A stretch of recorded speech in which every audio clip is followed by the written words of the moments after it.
कुण्ठमुत्तमं स्वामी पुष्करणी तीरे रमया सह मोदते कल्याणाद्भुतगात्राय कामितार्थप्रदायिने श्रीमद्वेङ्कटनाथाय श्रीनिवासाय मङ्गलम् अनन्तानन्तदेवेशानन्तप्रदायक अनन्तदुःखनाशाय अनन्ताय नमो नमः। श्रीगुरुभ्यो नमः। परमगुरुभ्यो नमः। श्रीमदानन्दतीर्थ भगवत्पादाचार्यगुरुभ्यो नमः। हरि ओं। సనాతన భారతదేశంలో ఇతిహాసాలు పురాణాలు జరిగినటువంటి గాథలన్నీ కూడా మన వరకు కూడా చేరినాయంటే రెండు విధాలుగా. ఒకటి, ఆనాటి కాలం నుంచి కూడా ఈనాటి వరకు వేదాల రూపంలో అష్టాదశ పురాణాల రూపంలో గ్రంథస్థంగా ఉండి మన వరకు చేరుకున్నాయి. రెండో విషయానికి వస్తే దేవాలయాలు.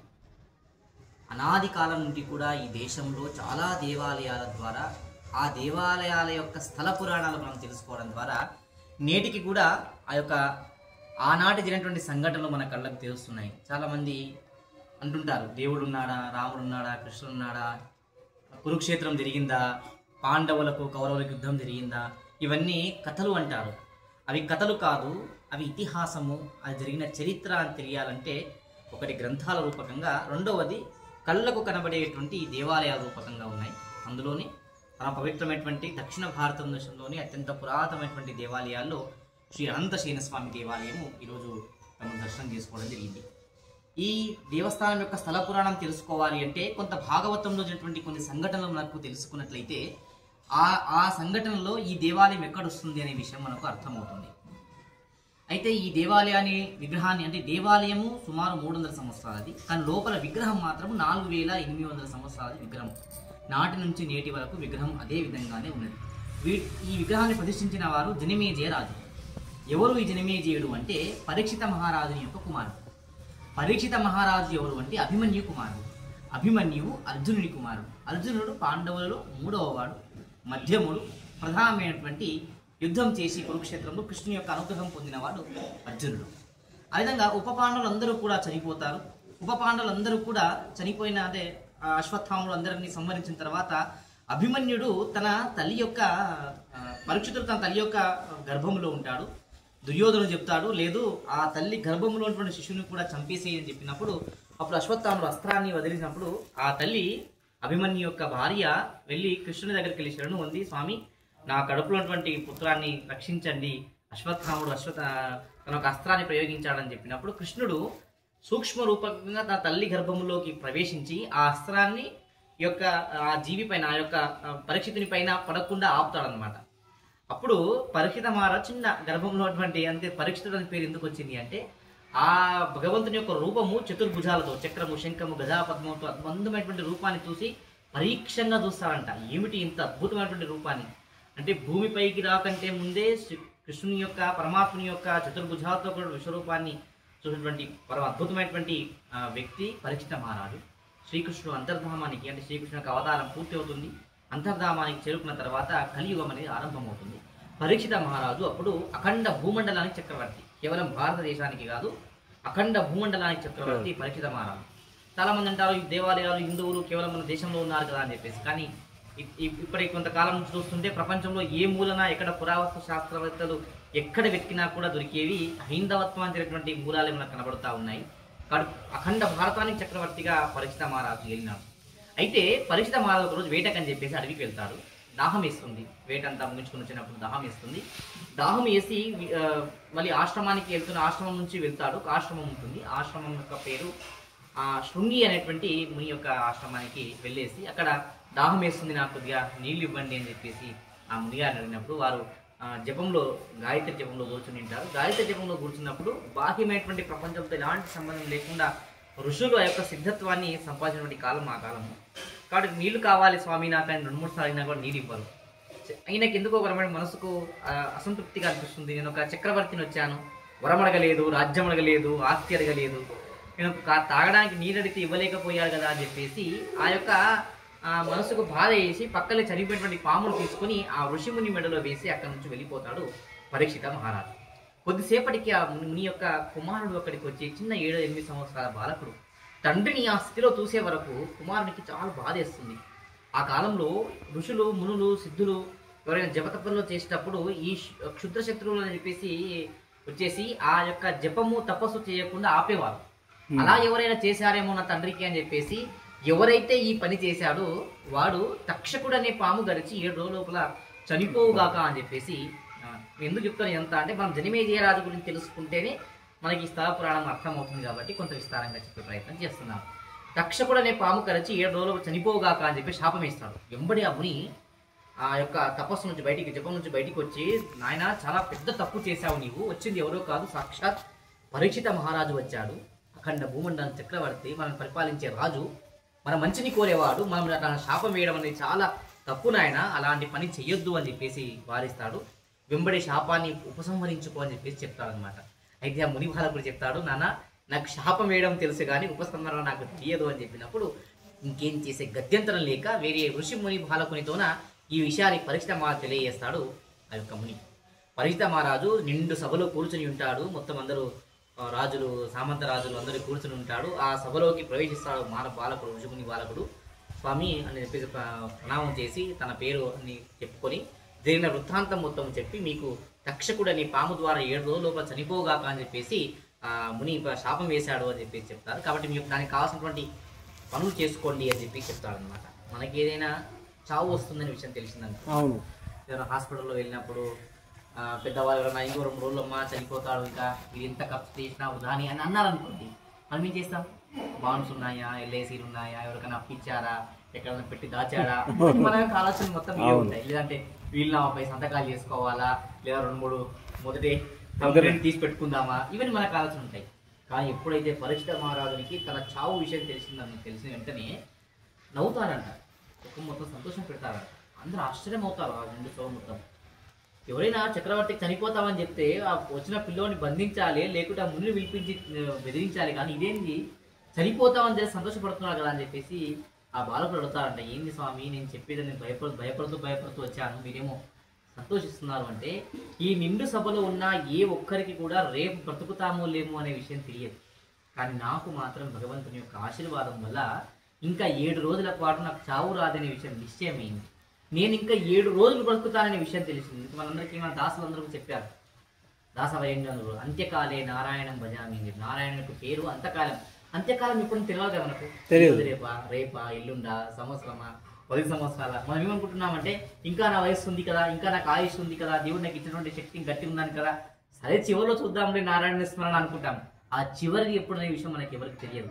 అని పరీక్షిత మహారాజు అంటాడు, నాకు చివరి రోజులు తెలిసిపోయాయి కాబట్టి నేను ఈ అంత్యకాలంలో ఆ భగవంతుడి నామస్మరణ అద్భుతమైనటువంటి యొక్క అవకాశాన్ని భగవంతుడు నాకు కల్పించాడు. పుట్టిన వ్యక్తి ప్రతి ఒక్కరు చావక తప్పదు, కానీ చావును తెలుసుకుని చచ్చేటువంటి వాడిని ఒక్కనే ఉండొచ్చు అని చెప్పేసి, అంటే ఆ యొక్క చావుని కూడా అంత పాజిటివ్గా తెలుసుకునేటువంటి ఆలోచన విధానం ఉన్నటువంటి రాజు పరీక్షిత మహారాజు. వెంబడే తన కుమారుడు జనమేజయుడు 8 సంవత్సరాల బాలకుడు ఆ యొక్క పీఠంపై కూర్చోబెట్టి చక్రవర్తిగా జనమేజయుడు నామకరణం చేసి పట్టాభిషేకం చేసి అక్కడి నుంచి వెళ్ళిపోతాడు. సుఖస్థలకు చేరుకుంటాడు. నేను చెప్పే ప్రతి ఈ స్థల పురాణం మొత్తంలో కూడా నేను చెప్పే స్థలాలన్నీ కూడా ఇప్పటికి ఉన్నాయి, కనబడుతున్నాయి మనకు. సుఖస్థలికి చేరుకుంటాడు. ఉత్తరప్రదేశ్లో ఇప్పటికీ కూడా ఉన్నాయన్నమాట. అక్కడికి చేరుకొని శుకముని గారి దగ్గరికి వెళ్ళి జరిగిన వృత్తాంతం మొత్తం చెప్పి, స్వామి శుకముని గారు మీరే నన్ను చెప్పండి, నేను సద్గతి పొందాలంటే ఏం చెయ్యాలి? 7 రోజుల సమయం ఉంది నాకు, ఈ 7 రోజుల లోపల హోమం చేయాలనా, హవనం చేయాలనా, దానం చేయాలనా, ఇంకేం చేస్తే నేను సద్గతి పొందుతాను అని చెప్పినప్పుడు అప్పుడు శుకముని గారు చెప్తారు, కేవలము భాగవత శ్రవణం ద్వారా మాత్రమే సద్గతిని పొందుతావు నాయన అని చెప్పినప్పుడు, ఆ భాగవత శ్రవణం ద్వారా ఇటు 7 తరాలు అటు 7 తరాలు అన్నీ కూడా సద్గతి పొందుతాయి, నీ వంశం మొత్తం కూడా వృద్ధి చెందుతుంది అనే విషయాన్ని చెప్తారు శుకముని గారు. వెంబడే ప్రార్థన చేసే, స్వామి ఆరంభం చేయండి, నాకు సమయం లేదు, భాగవతం మొత్తాన్ని కూడా వినాలి, ఆ కృష్ణుని యొక్క మహిమలు వినాలి అని చెప్పేసి చాలా ఉత్సుకత ఉన్నాను అని చెప్పి విషయం చెప్పినప్పుడు భాగవతం చెప్తారు. 7 రోజులు గడుస్తుంది.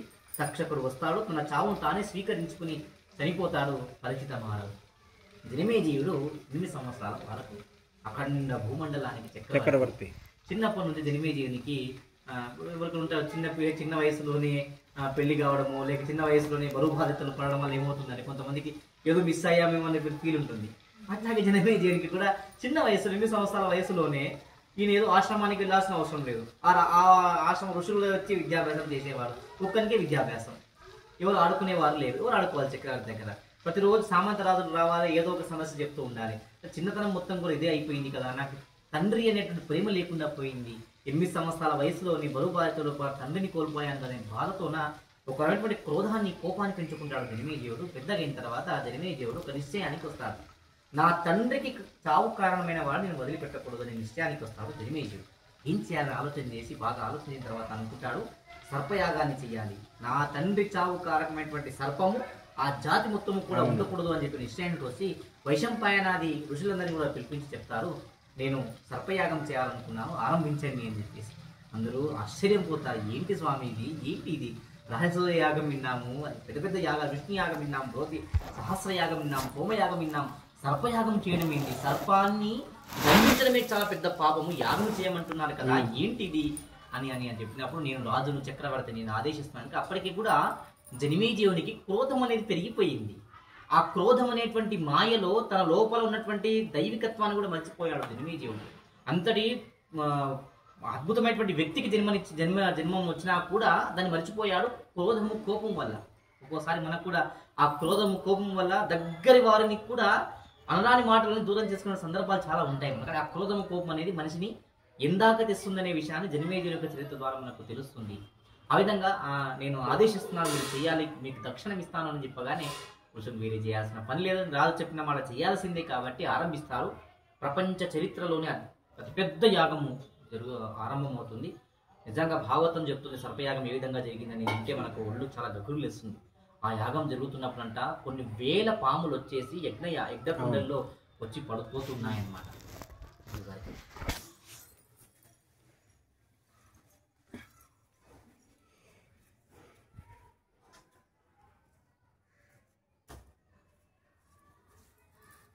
కొన్ని వేల పాములు వచ్చేసి ఆ యజ్ఞంలో పడేసి ఆహుతి అవుతున్నాయి. ఆ సమయం ఎలా ఉంది అంటే భాగవతం వర్ణిస్తుంది దాని గురించి. మనం ఒకవేళ ఈ 2000 లడిని మనం అంటిస్తే ఏ విధంగా ఆ క్రాకర్స్ యొక్క సౌండ్ వస్తుందో ఆ పాములు అగ్నిలో పడి అలా చిటపడా సౌండ్స్ వస్తున్నాయండి. ఆ యొక్క పాము యొక్క విషము అగ్నిలో పడిన తర్వాత ఆహుతి అవుతే మధ్యాహ్నము అంత నిండు ఎండలో కూడా ఆకాశం మొత్తం మబ్బు వచ్చిపోయిందంట. ఆ పాము యొక్క విషానికి చటపడా సౌండ్లతో విషముతో ఆ యాగశాల మొత్తము కూడా ఒక భయాంతకమైనటువంటి వాతావరణం నెలకొన్నది. దీన్ని చూసి తక్షకునికి ప్రాణభయం ఆరంభమైంది. నా నుంచి నా తప్పే లేదు, ఆ ఋషిముని బాలకుడు శాపం వేస్తే ఆయన ఇచ్చిన శాపానికి అనుగుణంగా నేను వెళ్ళి ఆయన్ని చంపేయడం జరిగింది. ఆ కారణంగా నా సర్పజాతి లేకుండా అవుతుంది కదా, ఏంటి నా ప్రాణభయానికి ఎక్కడెళ్ళను అని చెప్పేసి ఇంద్రుని దగ్గర చేరుకుంటాడు జనమేజయుడు. ఎవరు మన తక్షకుడు. ఆ తక్షకుడు ఇంద్రుని దగ్గర వెళ్తాను. ఇంద్రునికి వీక్నెస్, ఎవరైనా వచ్చేసి నీవే ఇంద్రునివి, నీవే చంద్రుడు అని కూడగానే అభ్యం ఇచ్చేటువంటి రకం ఇంద్రునికి. కాబట్టి ఇంద్రుని దగ్గరికి వెళ్ళి స్వామి ఎంత జరిగింది, నా మరణం తథ్యమైపోయింది, జనమేజయుడు సర్పయాగం చేస్తున్నాడు, ఇంకొన్ని క్షణాలు నేను చనిపోయే అవకాశం ఉంది, దయచేసి నాయన నీ తప్ప నాకు ఇంకెవరు లేరు, దేవతలకే రాజువు నువ్వు, దాన్ని కాపాడు అని చెప్పినప్పుడు ఇంద్రుడు వరం ఇస్తాడు, నువ్వు నా సింహాసనానికి చుట్టుకొని కూర్చో, చూద్దాం ఎవడొస్తాడు అని చెప్పేసి. కింద వైశంపాయనాది ఋషులు ఓం తక్షకాయ స్వాహ అంటే తక్షకుడు రాడు. వారి 3 సార్లు పిలిచినా రాడు. తక్షకుడు ఎక్కడున్నాడు అని చెప్పి దివ్య దృష్టిలో చూసినప్పుడు ఇంద్రుని దగ్గర ఉన్నాడు అని చెప్పగానే ఓహో ఇలా ఉన్నావా అని చెప్పేసి ఓం ఇంద్ర సమేత తక్షకాయ స్వాహ అని మంత్రం చెప్పగానే ఇంద్రుని పీఠం మొత్తం కదిలి యజ్ఞకుండల వరకు వచ్చేటువంటి సందర్భం వస్తుంది.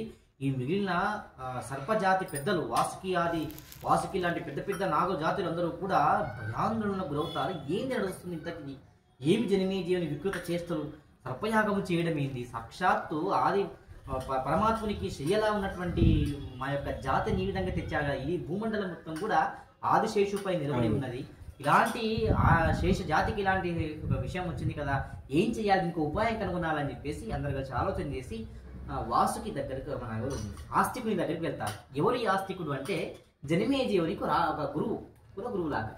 మనం కూడా మన జీవితంలో ఎవరైనా ఒక గురువు, ఎవరైనా ఒక పీఠాధిపతులు చెప్తే వినేవాళ్ళు, తొందరగా వాళ్ళు చెప్పి మనం తొందరగా స్వీకరించుకుంటాం. మనం ప్రతి ఒక్కరు కూడా మన పీఠాధిపతులకు మన గురువులు.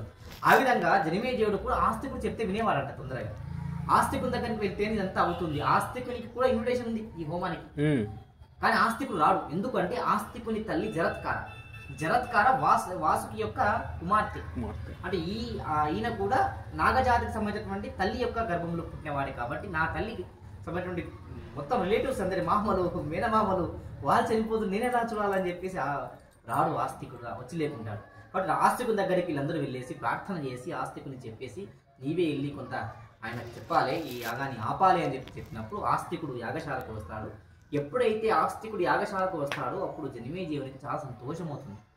నేను పిలిచినటువంటి నా గురువు రాలేకపోయాడు, ఇప్పుడు వచ్చాడు కదా, ఇంకేంటి, ఇంకా కొన్ని క్షణాల్లో నా యొక్క ప్రధాన శత్రువు అయినటువంటి తక్షకుడు వచ్చి హోమకుండలిలో ఆహుతి సమయంలో వచ్చాడు, నాకు ఎందుకు ఎంత మంచి ఒక సింటమ్స్ లాగా కనిపిస్తున్నాయని చెప్పేసి సాష్టాంగ ప్రణామం చేసి ఆస్తికుని లోపలికి ఆహ్వానం చేస్తారు. ఆ కాలంలో ఒక నియమం ఏంటంటే, ఇంట్లో ఏదైనా శుభకార్యం జరుగుతున్నా అనుకోని అతిథి లేదా పిలిచి రానటువంటి అతిథి ఆ సమయానికి వచ్చారనుకోండి, వారు అడిగినంత దక్షిణ ఇచ్చేవారు. ఆ విధంగా ఆస్తికుడు రావడం మీకు చాలా సంతోషమైంది, స్వామి సమయానికి వచ్చారు, మీరు ఏం అడిగితే అది ఇస్తాను, అడగండి అని చెప్పి అది అంటారనమాట. అప్పుడు నవ్వుతారంట ఆస్తికుడు. ఏంటి స్వామి నవ్వుతున్నారు అంటే, లేదు నాకు అనుమానం ఉంది ఇస్తావో లేదో అని చెప్పేసి. మీరు ఏం అడిగినా కూడా అది నేను ఇస్తాను అని చెప్పినప్పుడు, లేదు నాకు నమ్మకం లేదు అంటే, అగ్నిపై ఈ యజ్ఞయాగంపై నేను ప్రమాణం చేసి చెప్తాను, మీరు ఏం అడిగినా దానికి నేను ఇస్తాను అని చెప్పినప్పుడు, ఈ యాగాన్ని ఇప్పటికీ ఆపేసి అని చెప్పేసి ఆస్తికుడు వరం అడుగుతాడు. ఆస్తికుడికి ఇచ్చిన మాట ద్వారా ఆ యాగాన్ని ఆపేసి జనమేజయుడు ఏడుపు ఆరంభిస్తాడు, ఏడుస్తాడు. ఏంటి ఇలా చేశారు, నా తండ్రి చావుకు కారణాన్ని ఇన్ని రోజులుగా నేను వెయిట్ చేస్తూ వచ్చాను, సరిగ్గా నా తక్షకుడు నా తండ్రి చావు కారకమైన నా యొక్క ప్రధాన శత్రువు ఆహుతయ్యే సమయంలో ఇలా వచ్చి మీరు ఆపడం అనేది నాకు చాలా బాధ అవుతుంది. వాడి వల్ల కొన్ని లక్షల పాములు ఇప్పటికీ ఆహుతైపోయాయి, అలా వాడి సమయంలో ఇలా చేయడం తప్పు స్వామి, ఈ విధంగా చేశారు కదా, ఎందుకు ఇలా చేశారు చెప్పండి నాకు అని చెప్పినప్పుడు ఆస్తికుడు వైశంపాయనుడు నారదుడు అద్భుతమైనటువంటి ఉపదేశం ఇస్తారండి. మనము కూడా మన జీవితంలో తెలుసుకోవాల్సిన ఉపదేశము ఏమిటి అంటే చెప్తారు. అప్పుడు ఈ సర్పజాతి యొక్క విశేషం చెప్తారు. ఎవరు సర్పము? ఆదిశేషుడు ఎవరు?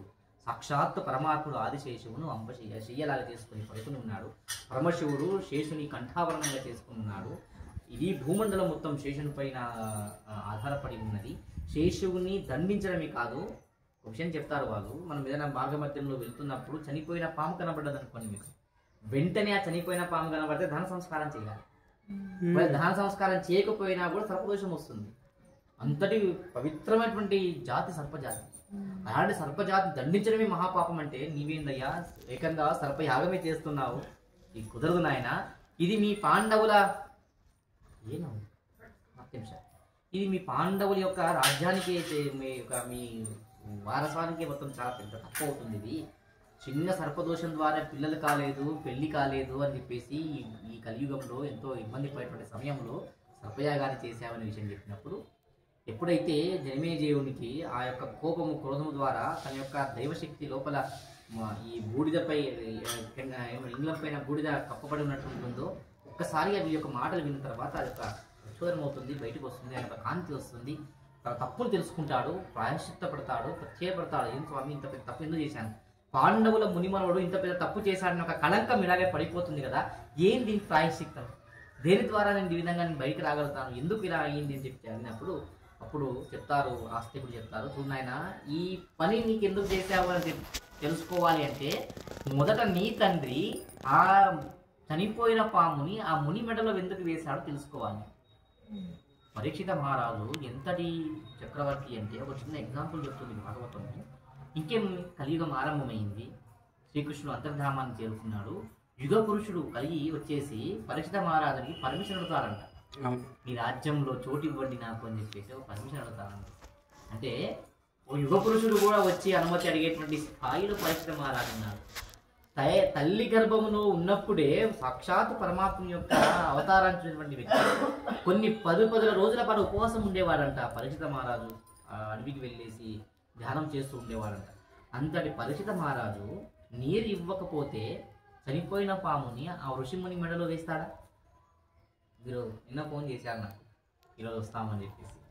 సరే సమయానికి మీరు రాలేదు, సమయానికి నేను లేను, 2-3 గంటలు వెయిట్ చేశారు. ఇంకొక 5-10 నిమిషాలు వెయిట్ చేసి నేను నన్ను పిలిచాడు కానీ లేసాను నాకు శాపం వేసిపోతారా? పాపం ఏ పనులు ఉన్నారు, మనం వచ్చే సమయం మంచిది కాదేమో అనుకుని వెళ్తారు కానీ శాపం అయితే వేసి వెళ్ళారు కదా నా పైన. అంతటి పరీక్షిత మహారాజు, అంతటి ఆలోచనటువంటి వ్యక్తి సాక్షాత్ కలి వచ్చి అడుగుతాడంట, నాకు మీ దాంట్లో వరం ఇవ్వని చెప్పినప్పుడు పరీక్షిత మహారాజు 5 వరాలు ఇస్తాడు. ఎక్కడైతే అబద్ధాన్ని మాట్లాడేసి ఇతరులను మోసం చేస్తాడో వారి దగ్గర నీవు అన్యాయంగా బంగారం సంపాదించి బంగారాన్ని ధారణ చేసేవారు. ఇక్కడికి మన ఇళ్ళలో మన మీద బంగారం ఆభరణం చేస్తే భగవంతుని సమర్పణ చేసి మనం వేసుకునేవారు. ఈవెన్ వస్త్రాలు తెచ్చినా కూడా కనీసం భగవంతుని ఫోటో దగ్గర పెట్టి మనం తీసుకునేవారు. ఎందుకంటే సమర్పణ హైందవత్వంలో ఉన్నటువంటి అద్భుతమైనటువంటి ఒకటి ఏంటంటే, మనం ఏం వచ్చినా కూడా భగవంతుని సమర్పణ చేసి భగవంతుని ప్రసాదంగా మనం స్వీకరించాలి. ఇప్పుడంటే లేదండి, అంటే ఇప్పుడంతా షాపింగ్ మాల్స్లోనే అక్కడనే సమర్పణ అయిపోతుంది సార్, అన్ని రూమ్స్లోనే అయిపోతుంది, ఇంత దేవుని దగ్గర రావట్లే. అంటే అంతటి అద్భుతమైనటువంటి సనాతన ధర్మం ఎందుకు చెప్తున్నది ఇవన్నీ కూడా. ఎప్పుడైతే ఆ బంగారాన్ని భగవంతుని సమర్పణ చేసి నీవు వేసుకుంటే అది భగవంతుని నైవేద్యంగా మనం స్వీకరించిన తర్వాత దాంట్లో కలి ప్రవేశం ఉండదు. ఒకవేళ ఇలా చేయకపోతే అది మనకు కలి యొక్క ప్రవేశం మనకు ఉంటుంది.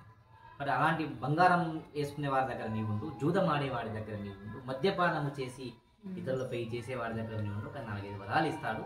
కలికి వెంబడే అయిపోయి ఓకే స్వామి మీ అనుమతి ప్రకారం అలాగే చేస్తామని చెప్పేసి అంటాడు. వెంబడే పరీక్షిత మహారాజు కిరీటం వెళ్ళి కూర్చుంటాడు. ఎందుకని చెప్తాను ఇప్పుడు. అయితే ఎందుకు ఈ వరం ఇచ్చాడు పరీక్షిత మహారాజు అంటే, పరీక్షిత మహారాజు ఈ కాలంలో ఏవి లేవు. అప్పుడప్పుడే శ్రీకృష్ణుడు అంతర్ధామాన్ని చేరుకున్నాడు. ధర్మము 4 పాదాలకి నడుస్తూ ఉన్నప్పటికీ కూడా పరీక్షిత మహారాజుని కాలంలో ఏ ఇంటికి కిటికీలు కానీ తలుపులు కానీ లేవంట.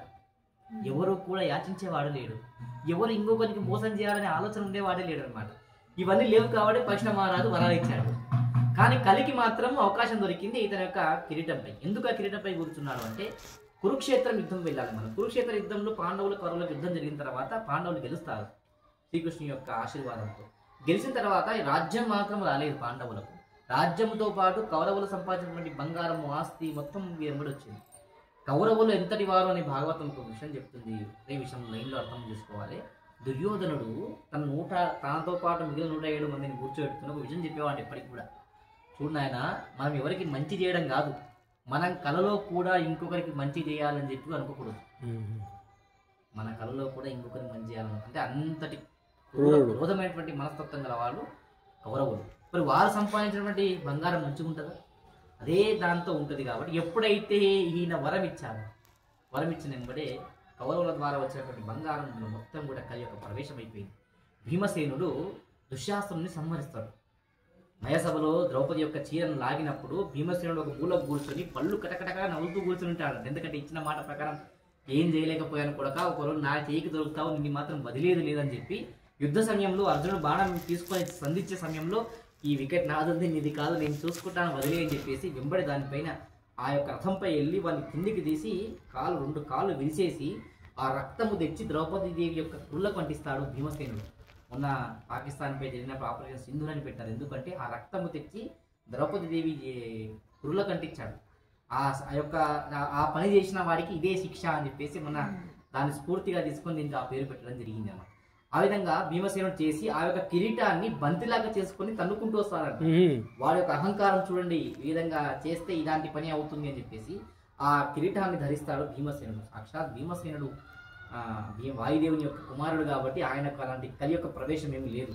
ఎప్పుడైతే పరీక్షిత మహారాజు వరం ఇచ్చాడో ఎంబడి కలి పరీక్షిత మహారాజు తలపై ఎక్కి కూర్చున్నాడు. ఆ కలి ప్రవేశం, ఆ కలి యొక్క దీని వల్లనే పరీక్షిత మహారాజు చిన్నగా ఆలోచన చేసి నీళ్ళు కారణంగా చనిపోయిన పామును తీసుకొని ఋషుముని మెడలో వేశాడు. ఆ యొక్క కిరీటం పోతూ మీ నాన్న నీ తలపై ఎక్కిపోవడం వల్లనే చిన్నప్పటి నుంచి నీకు కూడా కలి యొక్క ప్రవేశం అయింది, కలి యొక్క ప్రభావం వల్ల ఇదంతా జరిగింది నాయన. కాబట్టి ద్రవ్యశుద్ధి చేసుకో అనే అద్భుతమైన విషయం చెప్తాడు. ఏంటి ద్రవ్యశుద్ధి? మన జీవితంలో డబ్బు సంపాదిస్తుంటాం, మన కోసం, మన పిల్లల కోసం, వారి భవిష్యత్తు కోసం, ఆరోగ్యం కోసం, కలికాలము తప్పదు కాబట్టి సంపాదిస్తూ ఉంటాం. కానీ మనకు వచ్చేటువంటి డబ్బు ఏ విధంగా వస్తుంది, ఏ రూపంలో వస్తుంది మనం చూడము. ఇక్కడో చెడు ఎవడో చేసినా వచ్చి మనకి నేను గుళ్ళో ఉంటాము, ఎవరో వచ్చేసి 1000 రూపాయలు ఇచ్చేసి నమస్కారం చేసి నా పీడ మొత్తం అయ్యకపోయినప్పుడు ఏ విధంగా 1000 రూపాయలు సంపాదించడం మనకైతే తెలియదు. కాబట్టి ఆ యొక్క ప్రభావం మనకు ఉండొద్దు అంటే మన దగ్గర ద్రవ్యాన్ని మనం శుద్ధి చేసుకోవాలి. ఏంటి ద్రవ్య శుద్ధి అంటే పరోపకారం ద్వారా, ఇలాంటి గురువులకు సేవ చేయాలి, పరోపకారం ద్వారా, లేని వారికి ఇవ్వడం ద్వారా, ఎవరైనా ఆపదలు ఉన్న వారికి సహకారం చేయడం ద్వారా, విద్యాదానము చేయడం ద్వారా ఈ యొక్క మన దగ్గర ఉన్నటువంటి డబ్బు అనేది బంగారం కానీ వెండి కానీ డబ్బు కానీ కరగాలి. ఉదాహరణకు చెప్పాలంటే బంగారం బిస్కెట్ ఉంటుంది అనుకోండి, దాని యొక్క వాల్యూ ఎప్పుడో పెరుగుతుంది అంటే అది కరిగి ఆభరణంగా మారినప్పుడు దాని వాల్యూ పెరుగుతుంది. బంగారం బిస్కెట్ నెత్తిపై పెట్టుకుని తిరగలేము మనం, దాన్ని ఆభరణంగా చేసుకున్నప్పుడు దాని వాల్యూ అని మనకు తెలుస్తుంది. అంటే అది కరగాలి, కరిగినప్పుడు దాని వాల్యూ ఉంటుంది. అలాగే మన దగ్గర ఉన్నటువంటి కూడా మనం సంపాదించినటువంటి ద్రవ్యం కరిగినప్పుడు మాత్రమే ఆ మిగిలిన ద్రవ్యానికి అనేది అది ఆభరణం అవుతుంది, అది మనకు అందుతుంది. సంపత్తు వేరే, సంపాదన వేరే. మనం సంపాదించింది మొత్తం డబ్బు, అది సంపాదన. అది ఎప్పుడు సంపత్తుగా మారుతుంది అంటే ఇతరులకు దాని నుంచి కొంత కరిగినప్పుడు మాత్రమే అది సంపత్తుగా మారుతుంది, అది మనకు ఒదుగుతుంది అని చెప్పేసి అద్భుతమైన ఉపదేశాలు నారదులు ఇచ్చిన వెంబడే జనమేజయునికి ఒక్క క్షణము తను చేసిన తప్పులు మొత్తం అర్థమవుతుంది. తన యొక్క 40 సంవత్సరాల ఆ వృత్తాంతం మొత్తం కూడా గుర్తొచ్చి ఎంత పెద్ద తప్పు చేశాం కదా, నా తండ్రి తప్పు చేయడం ద్వారానే ఆ ముని బాలకుడి విధంగా శాపం వేశారు కదా, ఇంత పెద్ద తప్పుకి నేను చేసిన ఇంత పెద్ద ఇంకా మరి పెద్ద తప్పు రేపటి నాడు ఈ పాండవుల ముని మనవలు మొత్తం ఇంతటి తప్పు చేశారు, శ్రీకృష్ణుని యొక్క చుట్టాలని చెప్పినటువంటి మాకు ఇంతటి గట్టి పడుతుంది కదా, ఏం చేయాలి నేను ప్రాయశ్చిత్తం చెప్పినప్పుడు అద్భుతమైన ప్రాయశ్చిత్తం చెప్తారు. చూడాయన, కౌరవుల ద్వారా వచ్చిన డబ్బు ఏది నీకు వద్దు, అఖండ భారతం సంచారం చేయి, 108 వైష్ణవ క్షేత్రాలను నిర్మించు, కౌరవుల ద్వారా వచ్చినటువంటి డబ్బును మొత్తం ఆ క్షేత్రాల దగ్గర నిక్షిప్తం చేయి. ఒకానొక కాలంలో కలియుగ అంతములో హైందవత్వానికి ధర్మానికి చాలా చెడ్డ సమయం వస్తుంది. ఆ సమయంలో ఇదంతా కూడా ధర్మిష్ఠులకు చేరే విధంగా ఎవరినైతే ఉండకూడదు అనుకున్నావు, సర్పజాతే ఉండకూడదు అనుకున్నావు కాబట్టి అదే సర్పజాతి దగ్గర శరణు పొంది నాగబంధనాలు చేసి ఎవరికి ఈ యొక్క డబ్బు దొరకకుండా చెయ్యు అని చెప్పినప్పుడు మొట్టమొదటిసారిగా మన ఇతిహాసంలో నాగబంధనం చేయటువంటి వారు ఎవరు అంటే జనమేజయరాజు. అఖండ భారతం మొత్తం కూడా కురుక్షేత్రం నుంచి ఊర్ధ్వ బద్రీనారాయణ దగ్గరికి వెళ్ళి ఊర్ధ్వ బద్రీనారాయణ నుంచి కన్యాకుమారి వరకు అఖండ భారతం సంచారం చేసి 108 వైష్ణవ క్షేత్రాలను నిర్మిస్తాడు జనమేజయుడు. తన దగ్గర ఉన్నటువంటి మొత్తం డబ్బును మొత్తం నిక్షిప్తం చేస్తాడు. మొత్తం పూర్తి అవుతుంది. రామేశ్వరం పూర్తి వస్తాడు. వెంకటరమణ దర్శనం చేసుకుని తిరిగి కురుక్షేత్రం వైపు వెళుతున్న సమయంలో ఈ ప్రాంతానికి వచ్చినప్పుడు ఆయనకు అనుమానం వస్తుందంట. ఏంటి అదంటే, ఇన్ని చేశాను కదా, అన్ని లక్షల సర్పాలకు సంబంధించిన సర్పదోషం పోయిందో లేదో, నా యాత్ర పరిసమాప్తం అయ్యిందో లేదో, కౌరవుల ద్వారా వచ్చిన డబ్బు ద్వారా ఉపక్రమించిన కలి ప్రవేశం దూరమైందో లేదని అనుమానం మనకు వస్తుంది. ఎవరో ఒకరు గురువులు ఏదో చెప్పినప్పుడు మనకు దోషం చెప్పింటారు, కుక్కే సుబ్రహ్మణ్యానికి వెళ్ళి హోమం చేయించండి అని చెప్పేసి మనం మీరు హోమం చేయించుకొని వస్తాము. తర్వాత మనకు అనుమానం ఉంటుంది, హోమం అయితే అయింది, అయ్యా బాగా చేసినో లేదు, నేను భక్తితో కూర్చున్నానో లేదు, ఆ ద్రవ్యాలు దొరికిపోయినో లేవు, నేను వేసిన నెయ్యి అవుదో కాదో, ఇవన్నీ అనుమానం మనకు ఉంటాయి. ఆయనకు అనుమానం వచ్చింది. ఏం చేయాలి ఈ అనుమానానికి మళ్ళీ ఆస్తికుని దగ్గర నారదునికి వైశంపాయన మునులకు ప్రార్థన చేసి, స్వామి నాకు మళ్ళీ అనుమానం వచ్చింది, నాకు మళ్ళీ ఒకసారి ప్రాయశ్చిత్తం చెప్పండి అన్నప్పుడు అప్పుడు విశ్వకర్ముని, భగవంతుని యొక్క మరొక అవతారమైనటువంటి విశ్వకర్ముని అవతారాన్ని ప్రార్థన చేయన్నప్పుడు విశ్వకర్మునికి ప్రార్థన చేసి వారికి అడుగుతారు. అప్పుడు విశ్వకర్మ వారు ఉపాయం చెప్తారు. చూడండి, మన ప్రతిష్టాపన విధానం చాలా ఉంటాయండి. మనకన్నీ చాలా దేవాలయాలు మీరు కూడా దిగిన యంత్రమంత్ర స్థాపన ద్వారా విగ్రహాలను స్థాపన చేయడం, ప్రతిష్ట చేయడం చాలా దేవాలయాలు ఉన్నాయి. కానీ ఇంకో అద్భుతమైనటువంటి ప్రతిష్టాపన విధానం ఉంది అనే విషయాన్ని చెప్తారు విశ్వకర్ముడు. ఏంటిది అంటే అంతరిక్ష ప్రతిష్ట. అంతరిక్షము అంటే కింద భూమికి కానీ వెనకాల గోడకు కానీ ఆకాశానికి కానీ ఎక్కడ కూడా తాకకుండా ఉండడం. అంతరిక్షం అంటే స్పేస్. మన రాకెట్స్ వెళ్తే స్పేస్లో ఉంటాయి కదా, అంటే భూమికి కానీ ఎక్కడ కూడా దానికి ఉండకుండా బేస్ ఉండదు. కానీ అంతరిక్ష ప్రతిష్ట ఉంటుంది. కానీ ఈ అంతరిక్ష ప్రతిష్ట చేసేటువంటి క్రతువు చేసేటువంటి ఎవరైతే వ్యక్తి ఉంటారో ఆయనకి ఎలాంటి దోషం ఉండకూడదు. సర్పదోషం కానీ రాహు పూజ దోషాలు ఉంటే ఈ అంతరిక్ష ప్రతిష్ట వాడు అనర్హుడు. ఇంకా ఎవరు దొరుకుతారంటే వాళ్ళు ఏదో ప్రతి ఒక్కరికి ఏదో దోషం ఉండే ఉంటుంది. కాబట్టి నీకు పోయిన ఈ సర్పదోషం మొత్తం నివారణ అయిందా లేదా అంటే నువ్వు అంతరిక్ష ప్రతిష్ట చేయాలి. అంతరిక్ష ప్రతిష్ట విజయవంతమైంది అంటే నీకు ఎలాంటి దోషం లేని అనే విషయాన్ని చెప్తారు విశ్వకర్ముడు. విశ్వకర్మ యొక్క ప్రార్థన చేసి, స్వామి మరి ప్రయత్నం చేద్దామని 48 రోజుల పాటు ఈ ప్రాంతంలో విశేషంగా తపస్సు చేసి జపం చేసి 48వ రోజు ఈ విగ్రహం ఉండాలి. మరి ఏ రూపం ఉండాలి, ఏ అవతారం ఉండాలి, కృష్ణుని పెట్టాలా, రాముని పెట్టాలా, నరసింహస్వామిని పెట్టాలా, వరాహస్వామిని పెట్టాలా అని మరొక గొందలం వచ్చినప్పుడు అప్పుడు చెప్తాడంట జనమేజయరాజు. ఎందుకంటే ఒక్కసారిగా తన యొక్క కాంతి ఉద్భవించింది, అఖండ భాగం సంచారం చేశాడు, అద్భుతమైనటువంటి ఒక ధార్మిక శక్తి వచ్చింది. అప్పుడు అంటారంట, నా తండ్రికి తల్లి గర్భములో ఒక రూపము, పరమాత్మ యొక్క రూపము దర్శనమిచ్చాడు, ఆ రూపాన్ని నేను ప్రతిష్ఠ చేయాలనుకున్నా. అందుకే చతుర్భుజాలతో కూడినటువంటి చక్రాశంకం గదాపథంతో ఉన్నటువంటి అవతారం. తర్వాత సర్పదోష నివారణకు, విశేష సర్పదోష నివారణకు 7 పడగల పాము యొక్క ఆరాధన చాలా విశేషం. కాబట్టి 7 పడగల పాముపై, అనంత అనేటువంటి పాముపై పౌలించినటువంటి అనంత పద్మనాభ స్వామిని ఇక్కడ ప్రతిష్ఠ చేయాలనే విషయాన్ని వారు చెప్పినప్పుడు ఊర్ధ్వ బద్రీనారాయణ నుంచి ఆరంభం చేసుకుని యాత్ర ఇక్కడ పరిసమాప్తం అయింది. కాబట్టి ఊర్ధ్వ బద్రీనారాయణని కూడా ఈ విగ్రహంలో చూపిస్తాను.